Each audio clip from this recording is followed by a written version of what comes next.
We are on big, hard carving on the rail. 2 stops into the season, the championship tour has seen a seismic shift. Let's go. The new schedule has led to rankings with unforeseen leaders amongst the pack. Sunset Beach saw breakthrough wins for Brisa Hennessy and Baron Mamiya. One, a third-year tour battler. The other, a come-from-nowhere wildcard. Baron Mamiya! After more than 2 years away, surfers return to the powerful shifting lineups of Peniche. Traditionally, a tour stop where pressure overwhelms. Super Tubos is infamous for its upsets and meltdowns. With a mid-year cut top of mind, veterans and rookies alike are in dire need of big results. The road to the Rip Curl WSL Finals rolls on here at the MEO Pro Portugal, presented by Rip Curl.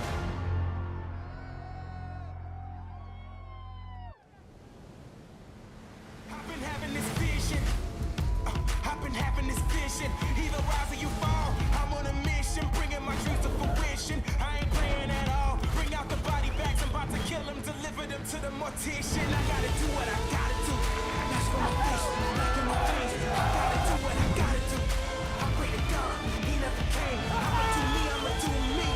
That's in my blood, I never change. That's in my blood, I never change. That's in my blood, I never change.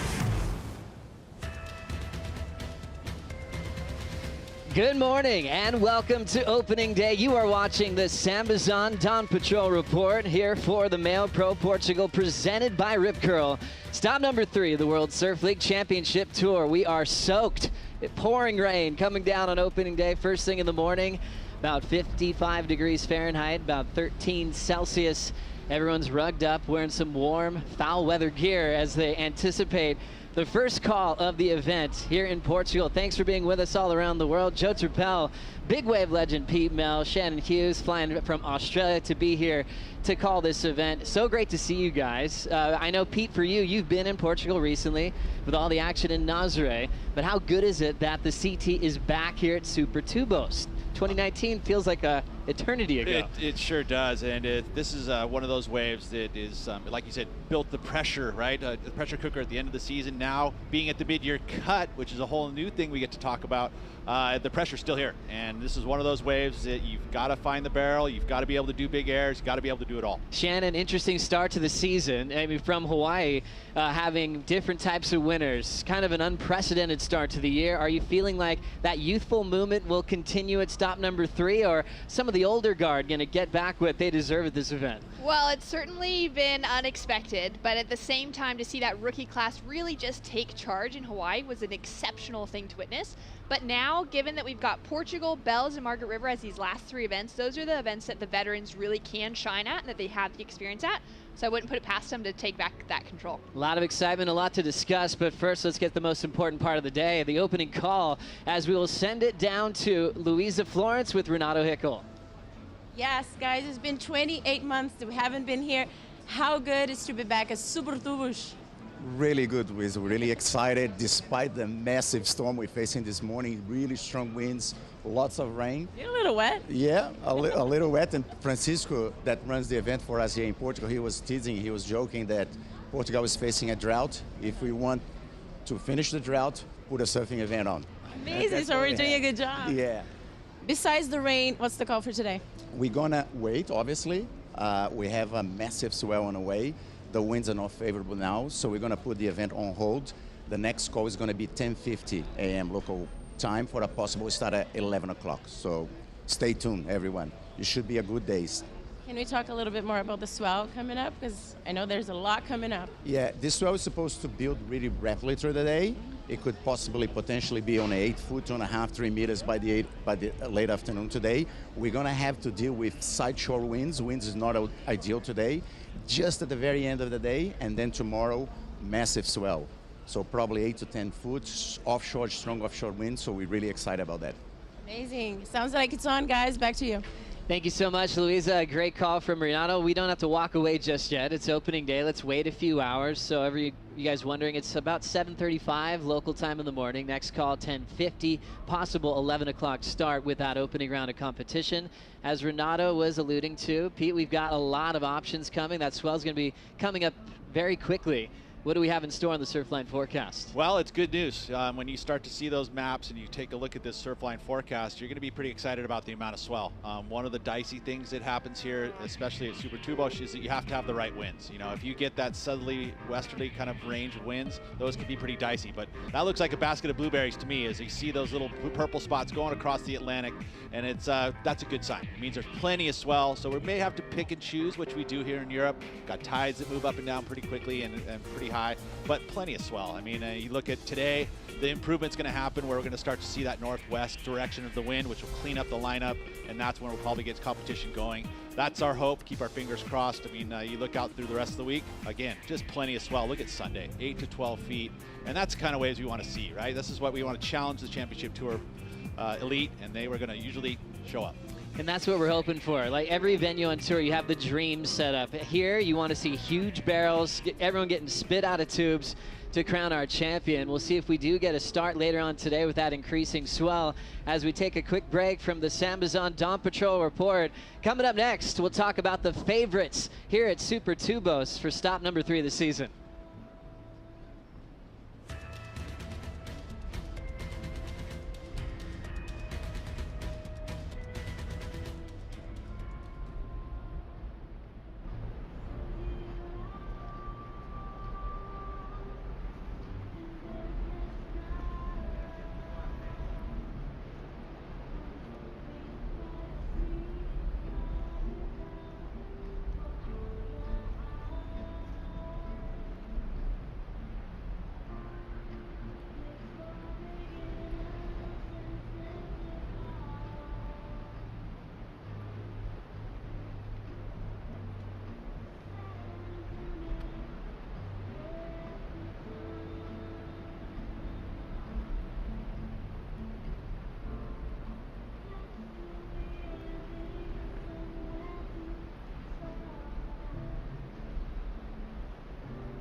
Here for the Sambazon Dawn Patrol Report on opening day of the MEO Pro Portugal, presented by Rip Curl. We are going on hold until 10:50 this morning to see if things will clear up.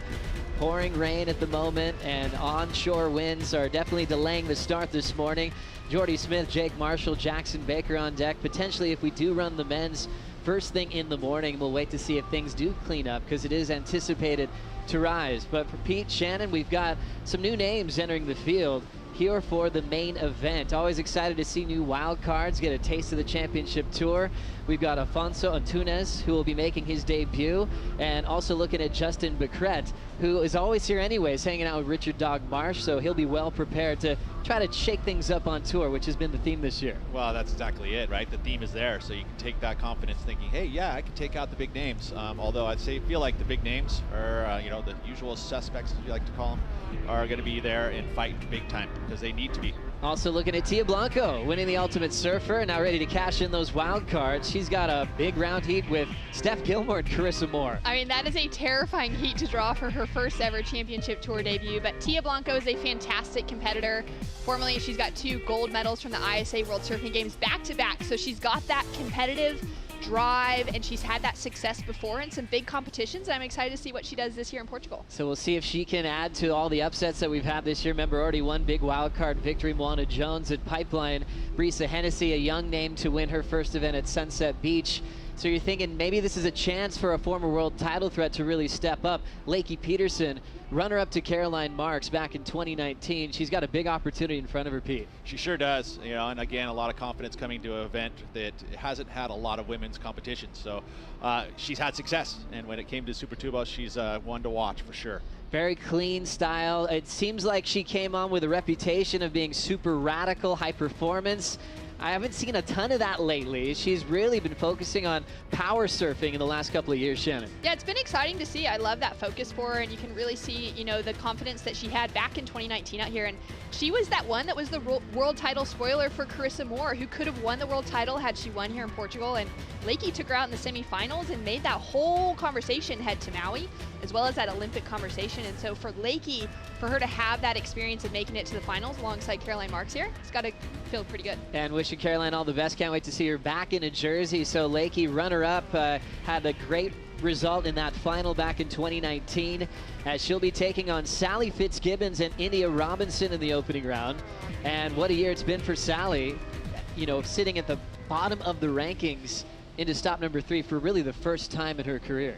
Yeah, and again, we talk about the mid-year cut, which makes that so much more pressure-filled for these next few events. She's going to have to climb that rankings to make sure that she can make the cut to compete in for the world title for the final 5, but also just to make the cut being on tour and not having to go back to the Challenger Series.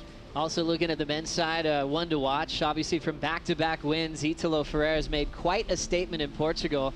2 wins, 3 finals, and 5 starts. It doesn't get much better than that, Shannon. Oh, he's got such a good record here. It'll be interesting to see if he can go for his 3rd in a row and kind of match that conversation that the GOAT, Kelly Slater, has had for getting 3 consecutive wins at the same venue. That's right. Kelly's done it at Lowers. He's done it at Fiji. He's done it in the 90s at Pipeline. Can Italo be the first to do it here at Super Tubos, as he's been on quite a run at this venue? However, probably a little frustrated with the start that he had in Hawaii, leading into stop number 3. And generally, that's not his style. He usually doesn't start out the season at the lower results. So again, I think that we have confidence, especially at a place like this. I mean, his style and approach of surfing these beach breaks, it's why he's a multiple-time winner here.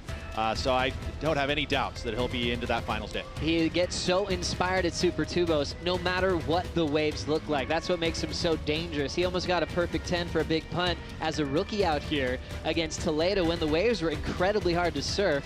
And in the last 2 seasons, especially last year, that full route in a closeout to beat Jordy Smith is so reliable, as he's taken on Jadson Andre and also Vasco Ribeiro, who made the semifinals as a wild card in 2015. And he's a wild card that's going to be tough for Italo to come up against. Someone that knows this wave well, who's, feeling comfortable and at home, and has the power but the barrel knowledge as well to be able to perform at a wave like Super Tubos. Really exciting opening round draw, and a lot more to look forward to on the Sambazon Dawn Patrol Report. Join us with celebrating International Women's Day, which is coming up in the waiting period at March 8th. A lot to celebrate coming up next.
You're watching the Sambazon Dawn Patrol Report here first thing in the morning on opening day for the MEO Pro Portugal, presented by Rip Curl. Grab your acai, provided by Sambazon. Always good to start your day. You feel light and energized for that early morning surf.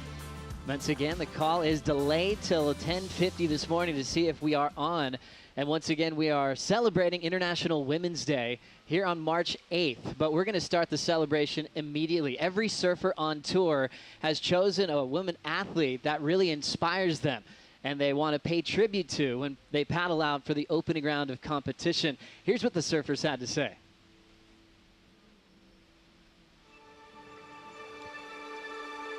International Women's Day falls in our MEO Pro waiting period here in Portugal. And for International Women's Day this year, we got to pick the last name of someone who's inspired us in sport history. I choose Florence Artaud. She's a French sailor, and I'm fascinated how brave she was to sail across like the Atlantic Ocean by herself on her boat. The person I picked for International Women's Day is Andrea Vargas, which was one of the athletes that I traveled to the Olympics to, and she's an incredible hurdler, an amazing mom, and I think she just represents Costa Rica and women in Costa Rica so well. I picked Lisa Anderson as my inspiration, and I haven't told her. I don't know whether she knows. I didn't ask her. Maybe I should have asked her, but I wanted to surprise her and honor the work that she's done in surfing, all the world titles she's won. I decided to represent Naomi Osaka, and I really respect the way, she's a really honest athlete. I chose Jessica Silva. She's a soccer player. She plays here in Lisbon. We became really good friends. It's special that we got to connect in the Olympics and to have that friendship. She was like one of the first female to be in the boys' sport. She also had a daughter at the same age as me. She's just someone who I look up to. She works really hard to achieve her dreams and to make our country proud. There's so many amazing women in sport that inspire me. She did really inspire my mom also as a young woman. I feel like in this day and age, there's so much criticism and so much outside noise that it's hard to be yourself. And I respect her a lot for being so pure. And it's something that, I draw a lot of inspiration from. If I ever got to meet Michelle Kwan, I would say thank you for inspiring millions of young women around the world. I definitely try my best to match her bravery and really, just like as independent and strong. It's an incredible initiative and message that WSL is doing to really highlight women. The power of wanting to represent our country in the best way possible, win titles, and be the best in the world. It's all about lifting each other up.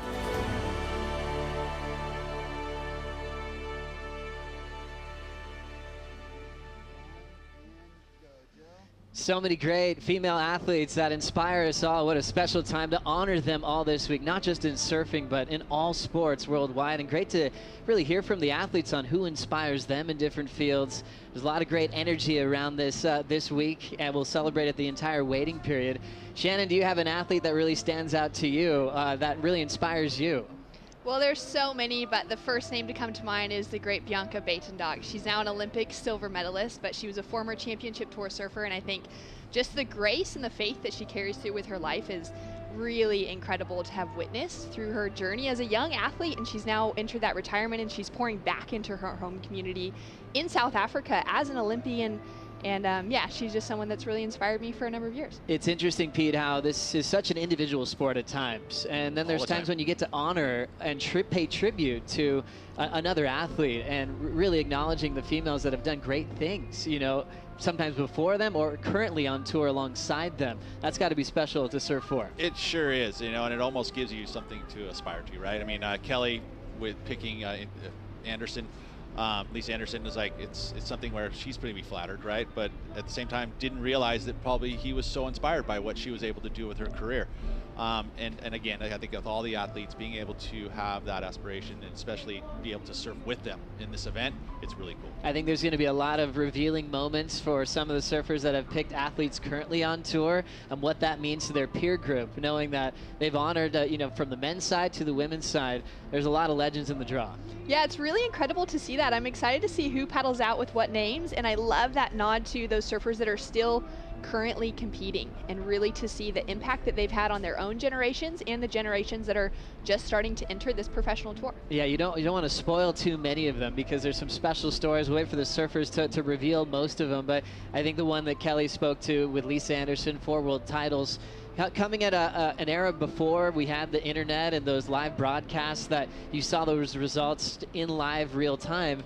There is so many important moments that you want to celebrate a legacy like Lisa throughout this event as well, Pete. Yeah, it's so true. And I mean, there's, like I said, we've got a list of some of the women that are being honored by all of the athletes here, and it's pretty cool, you know, and the reasonings behind them. So stay tuned because it's going to be pretty cool to witness all of that unfold. Also coming up next on the Samazon Dawn Patrol Report, we'll get more insight on how this incredible wave called Super Tubos works. Still waiting for it to pick up today. We'll be right back for more here on Samazon Dawn Patrol.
The MEO Pro Portugal, presented by Rip Curl, is brought to you by Hydro Flask. Every adventure starts with 2 simple words. Let's go. And by Havaianas, official partner of the World Surf League. You're watching the Samazon Dawn Patrol here for the MEO Pro Portugal, presented by Rip Curl. Here in the beautiful town of Peniche, old school fishing village. It's got a nice industry drive. You can go around the peninsula. It's always offshore somewhere, which makes this wave or this destination so incredible. You know, you think about all the intention on this location, from the Challenger Series to big wave events. this country's got a lot of action for good reason. But let's focus more on Super Tubos as we find out where we are in this beautiful part of Europe and really focus on what makes this wave so incredibly special, Pete. Well, it's the peninsula. You know, you've got this big peninsula that sticks out, and one of those things that happens with that is you get the winds blowing offshore either direction. Lots of swell here in Portugal. One of the best things about it is that you literally can surf each and every day of the year. You know, you can find some waves to be had. You know, a beautiful part of the world with a very surf-stoked crowd. That's exactly right. You see Portugal there, and Lisbon, about an hour drive to get to Peniche. If you keep going another 40 minutes, you get to the famous Nazaré. And this Peniche city is the westernmost city in Europe. You can see that old famous harbor right there, Super Tubos, as we talk about the Swell Lines, Peter. Well, and this is one of the unique things is we still get this Nazaré Canyon, which feeds into this zone as well. I mean, obviously the big deep part goes to the north of us here, as you can see, but there's that little finger there at the bottom right that feeds into Peniche, and that is why this place is special. It, you know, it gets that extra energy. I mean, you come out at the beach break out here, it's 2 to 3 foot. It feels like it's 10 foot. It's got that much juice. It's got so much power. You can see Belgas on the other side of the peninsula, which makes this venue so valuable because we have gone mobile quite a few times in the past. Shannon always has favorable winds on a certain side. Yeah, it's really special to come to a part of the world where we've got that on offer. We want to see the surfers surf in the best conditions that a place has to offer, and if that means onshore here at Super Tubos, we've got some options available. Which is great to see. You see that north and northeast, even east-northeast is nice and offshore for Super Tubos. We didn't see that this morning. That's why we're going to wait and see if things turn around a bit for this lineup right out in front. Pete